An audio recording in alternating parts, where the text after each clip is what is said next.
Katangian na hinahanap ko sa conditioning para maglaro ng maayos ang ating mga alaga. Magandang hapon sa inyo mga bossing. Unang-una ho sa lahat, ito po ay isang pamamaraan ko lang at experience sa pag-aalaga natin at pagkukondisyon. Kaya nire-respeto ko po ang bawat handler sa kanya-kanya pong aking galing po nila. Maraming salamat po. Ngayon po, ano-ano ba yung mga katangian na hinahanap natin sa ating mga alaga para maglaro sila ng maayos? Alam nyo ho mga bossing, unang-una ay healthy ang ating mga alaga. Paano mo naman ito masasabi? Mula pagkasisiw niya hanggang sa paglaki ay hindi man siya dinapuan ng anumang sakit. Ibig sabihin, yung mga baga niya, puso ay malalakas. Magandang sign ho yan para tumagal sa kanilang mga laro at hindi hingalin.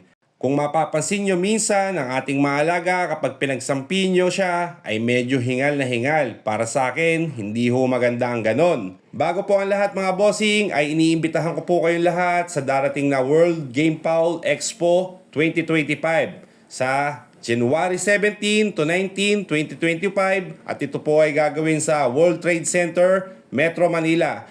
Marami po tayong prizes dyan, kaya visit as booth number 237, 2239, 244, 246.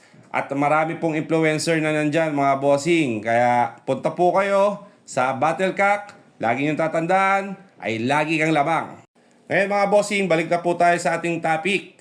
Pangalawa, kapag ikaw ay nagko-conditioning na ay kahit anong laro nila ay hindi sila nagbabago ng laro kapag pinapractice nyo sila. Maganda po i-selection yon mga bossing.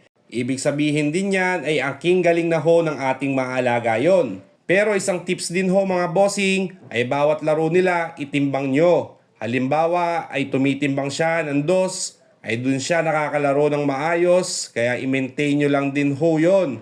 Kung saan po siya naglalaro at magaan ang kanyang pakiramdam at ang kanyang katawan ay dun nyo lang po siya i-maintain. Kasi yun ang physical at kaya ng katawan niya. At pangatlo mga bossing, napaka-importante para sa akin ay yung nakakaubos ho sila ng patuka nila sa conditioning time po. Napakagandang halimbawa sa conditioning ay yung mga binibigay natin sa kanila ng pagkain ay nauubos nila. Isang indikasyon na healthy sila at hindi sila stress sa ating ginagawang conditioning. Maraming salamat ho sa inyo mga bossing. Paki-like po at paki-share po ang ating video. Thank you po. God bless.